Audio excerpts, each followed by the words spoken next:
दृष्टांत आता। एक बार भगवान श्री कृष्ण अपने परम शिष्य परम भक्त अर्जुन के साथ महाभारत की लड़ाई जब समाप्त हो गई, दोनों सेवक और स्वामी रथ पर बैठ करके शाम को ऐसे हवा खाने घूमने टहलने निकले। रास्ते में दोनों लोगों में कुछ सत्संग की, धर्म चर्चा, राम कथा शुरू हो गई। भगवान श्री कृष्ण ने अर्जुन से कहा, अर्जुन ये मेरी माया शक्ति बड़ी बलवान है, बड़े बड़े ऋषि मुनियों को गड्ढे में डाल दिया, कभी कभी मेरी गोद से भक्तों को झपट लेती है।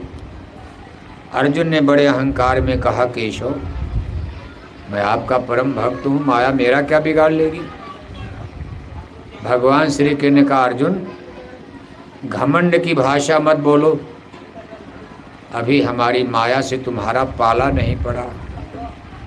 बड़े बड़े ऋषि मुनियों की मट्टी पलीत कर दिया। अर्जुन ने कहा, नहीं केशव, मैं माया से नहीं डरता, माया जीत हो गया हूँ, मैं आपका महान भक्त हूँ, आपकी शरण में हूँ, माया मेरा क्या करेगी। भगवान श्री कृष्ण मौन हो गए, लेकिन उनके अंदर एक विचार आता रहा कि अर्जुन को बड़ा अहंकार हो गया अपने ज्ञान का, भक्ति का।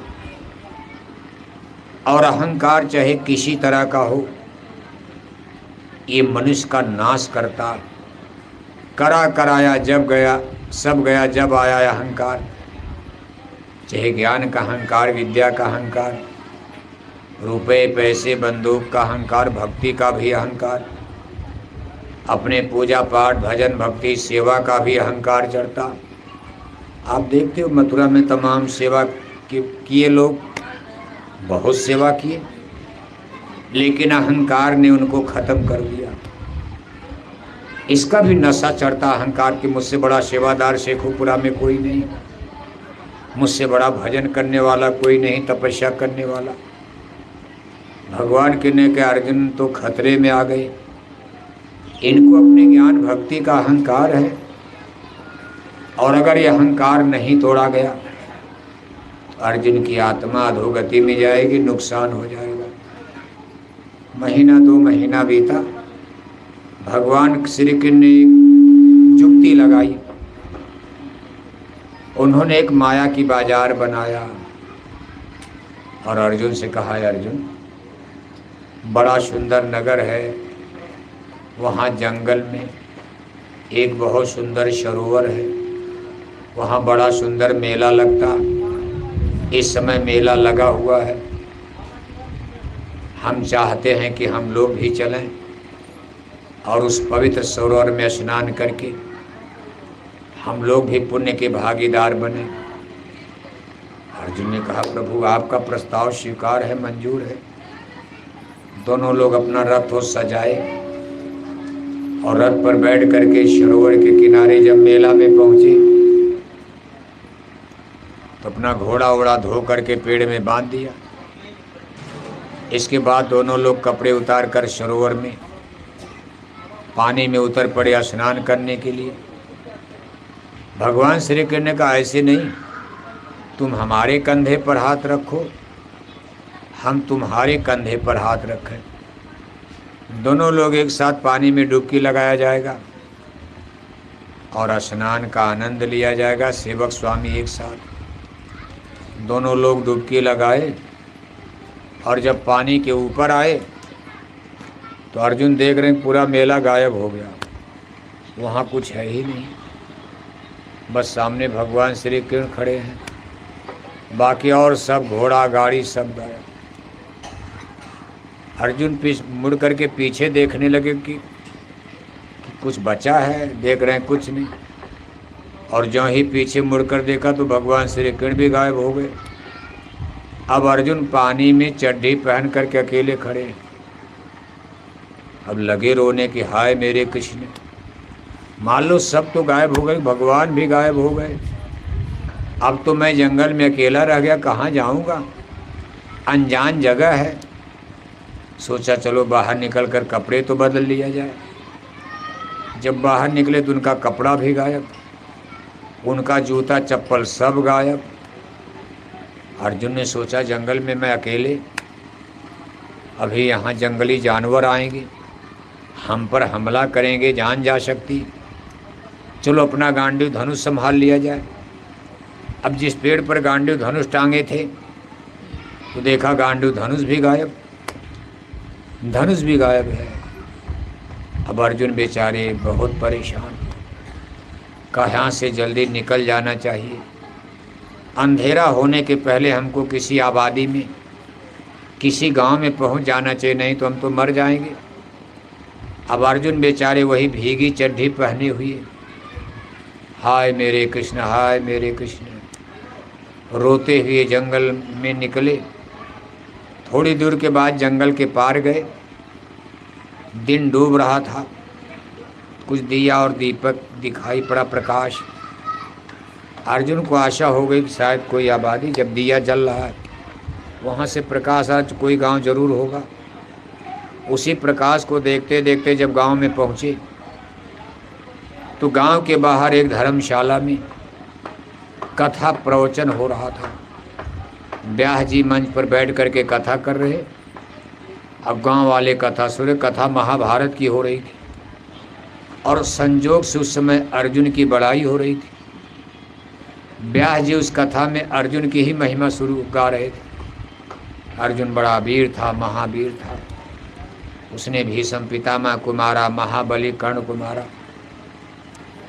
अब अर्जुन ने जब अपनी बड़ाई जंगल में सुनी, कह रही मैं झूठे रो रहा हूँ, इस जंगल में भी मेरी महिमा गाई जा रही। अर्जुन कूद करके मंच पर चढ़ गए। अरे कहा जी इस अर्जुन का गाना गा रहे हो? वो अर्जुन देखो मैं ही हूँ। तब तक एक आदमी ने खींच कर मारा एक तमाचा, कहा बेवकूफ आदमी, अर्जुन आएगा तो बगल में गांडीव धनुष होगा कंधे पर, अर्जुन आएगा सोने का मुकुट होगा, रथ पर बैठ करके आएगा, तुम्हारी तरह से चड्ढी पहन के अर्जुन घूमेगा पागल की तरह, पैर में जूता चप्पल भी नहीं। अब अर्जुन बेचारे डर के मारे मंच से उतरकर चुपचाप बैठ गए। सोचने लगे कुछ और बोलूँगा तो गांव वाले और पिटाई करेंगे। कथा खत्म हो गई, सब लोग चले गए, प्रसाद बढ़ गई। गांव के मुखिया सरपंच 2-4 लोग इकट्ठे हुए। कहा भाई देखने में तो राजा ही लग रहा, अब थे तो अर्जुन ही, शकल सूरत चेहरा महरा तो राजा के ही, लेकिन ये चड्ढी पहन कर क्यों घूम रहा? हो सकता कुछ दिमाग उमाग में। अच्छा चलो इसको यहीं रोक लिया जाए धर्मशाला में। गांव वालों ने खाने पीने का इंतजाम कर दिया। कहा 2-4-10 दिन इसकी व्यवस्था हो सकता घर वाले खोजने आवे। 10 दिन 1 महीना बीता, कोई नहीं आया और अर्जुन ने कोई ऐसी हरकत भी नहीं किया कि पता चले दिमाग गड़बड़ है, बिल्कुल ठीक ठाक। गांव वालों ने कहा भाई आदमी ठीक ठाक है, कोई खोजने वाला भी नहीं आया, लेकिन बैठा करके गांव वाले कब तक खिलाएंगे, इनसे कोई काम लिया जाए। तो गांव वालों ने कहा इनको गांव का चौकीदार बना दो। बड़ा हट्टा कट्टा तगड़ा आदमी है, मजबूत पहलवान है, चौकीदार लाठी दे दिया। अब देखो माया का खेल। अर्जुन ऐसे धनुर्धर को, महाभारत के विजेता को माया ने कान पकड़कर गांव का चौकीदार बना दिया। अर्जुन बेचारे रात भर पहरा दे रहे, दिन में अपना रोटी बना रहे, चूल्हा फूंक रहे। महीना 2 महीना बीता तो गांव वालों ने कहा कि बेचारा बड़ा दुखियारी है, रात भर पहरा देता है, दिन में चूल्हा फूंकता है, अगर इसकी सगाई हो जाती, इसकी भी बहू आ जाती तो कम से कम 2 रोटी का जुगाड़ तो हो जाता। अब चौकीदार की शादी कौन करे? राजा महाराजा जमींदार तो करेंगे नहीं। गांव का सबसे गरीब आदमी जिसकी बेटी की शादी नहीं हो रही थी, उम्र भी अर्जुन से ज़्यादा, गांव वालों ने उसी को सेट कर दिया। अर्जुन ने भी स्वीकार कर भाई चलो शादी तो हो जाए, भले उम्र ज़्यादा है। शादी हो गई, देखते देखते बच्चा भी पैदा हो गया।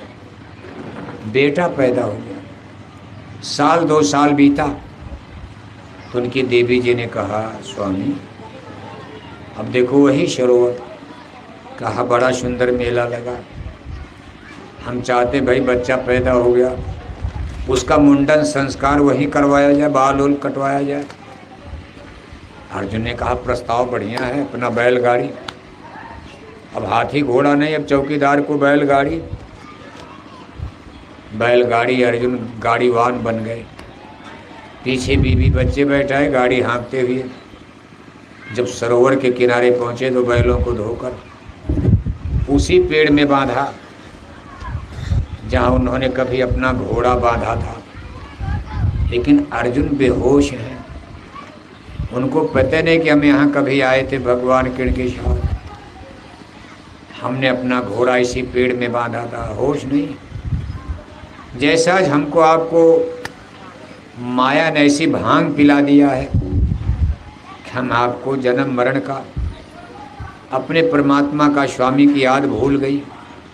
सूरत देश अपना विश्राना, काल देश घर अपना, हम झूठी दुनिया को अपना मान रहे और सच्ची दुनिया जो परमात्मा को, उसको हम आप भूल गए। यही माया का खेल होता। अर्जुन बेहोशी में है, मोह और सकल व्याधिन कर मूला, मोह निशा जग सुव निहारा, देखें स्वप्न अनेक प्रकारा। इसके बाद उन्होंने कहा भाई तुम नहा लो, औरत ने भी नहा लिया। औरत अपना बाल वाल ठीक करने लगी, अर्जुन पानी में कूदे नहाने। जब डुबकी लगा कर ऊपर आए तो पूरा मेला फिर गायब, फिर मेला गायब हो गया। अर्जुन इधर उधर देख रहे, सब मेला गायब, उनके बीवी बच्चे गाड़ी बैल भी गायब, उनका कपड़ा लत्ता जूता चप्पल सब गायब। अर्जुन फिर वही भीगी चड्डी पहनकर पानी के बाहर निकले और फिर लगे रोने। पहली बार जब रोए थे तो हाय मेरे कृष्ण, भगवान कृष्ण के लिए रो रहे थे, लेकिन अब की बार रो रहे हैं हाय मेरी बीवी, हाय मेरे बच्चे, हाय मेरी गाड़ी, हाय मेरा बैल, बड़ी मेहनत से एक एक पैसा इकट्ठा करके मैंने सब गृहस्थी बसाई थी, आज कौन मेरा सब लूट कर लेकर चला गया। चलो गांव वालों को इसकी खबर दे दी जाए। वही भीगी चड्डी पहने अर्जुन भाग रहे हैं गांव में। तब तक भगवान श्री कृष्ण मुस्कुराते रास्ते में मिल गए। अरे कहा है अर्जुन, हमको पहचानते हो? अर्जुन ने कहा अभी आप ठहर जाइए, अभी हमको जाने दीजिए, मेरी गृहस्थी लुट गई। अरे कहा अर्जुन मैं तुम्हारा स्वामी। हे अर्जुन तुम कहते थे केशव मैं आपको नहीं भूलूंगा, माया मुझे कभी अपने जाल में नहीं फंसा पाएगी। और अर्जुन तुम हमको भूलकर बीवी बच्चे पढ़ने लगे। पहले तुम हमारा माला जपते थे, हाय मेरे कृष्ण, हाय मेरे कृष्ण। आज तुम बीवी बच्चे की माला जपने लगे, अपने स्वामी को भूल गए। अर्जुन कहते हैं कि महाराज अपना सत्संग उत्संग बाद में सुनाइएगा, अभी हमको जाने दीजिए, अभी हमको ये ज्ञान वान अच्छा नहीं, मेरे बीवी बच्चे सब लुट गए। तब भगवान श्री कृष्ण ने खींच करके एक तमाचा मारा। जब उनका तमाचा हाथ पड़ा कोपड़ी पर, यहाँ देखो माया का पर्दा उतर गया। जैसे सूरज से बादल हट जाए, सूरज चमकने लगता। जब माया का पर्दा हटा तो अर्जुन चेतन अवस्था, होश में आ जाते और देखते हैं गौर से भगवान श्री कृष्ण मुस्कुराते सामने खड़े। अर्जुन चरणों पर गिर जाते और कहते केशव मैं अहंकार में बोल गया, घमंड में था। हे प्रभु आपने सही कहा, माया बड़ी बलवान है। बड़े बड़े ऋषि मुनियों को इसने इसी तरह परेशान किया। आज मैं भी माया के वशीभूत हो गया था। हे केशव मैं आपको भूल गया था। कहने का मतलब यह है कि जीव हृदय अति मोह विषेखी, छूट ग्रंथि परे किम देखी, मोह निशा जग सो निहारा, देखें स्वप्न अनेक प्रकारा। ये मृत्यु लोक भांग का, माया के भांग का कुआं है। पूरे कुआं में भांग पड़ी है, उसी कुएं का पानी पूरा गांव पीता है, सबको भांग का नशा चढ़ जाएगा, क्योंकि गांव में एक ही कुआं है और पूरे गांव के लोग उसी कुएं का पानी पीते हैं। और किसी ने कुएं में ही भांग घोल दिया, अब जो जो पिएगा भांग का नशा। ये मृत्यु लोग, यहाँ माया ने लोभ और मोह का भांग का नशा यहाँ घोल रखा है, कुआं भंग पड़ी। इस मृत्यु लोक में जो भी आएगा भूल जाएगा, देवी देवता ईश्वर भगवान सब भूल जाएगा। बस खाते पीते सोते जन्म बीत जाएगा, मरकर चल जाओगे नरक 84 में। इसलिए सदगुरु की खोज करो, पर्दा हटे, संतों का सत्संग सुनो। बिनु सत्संग विवेक न होई, राम कृपा बिन सुलभ न सोई।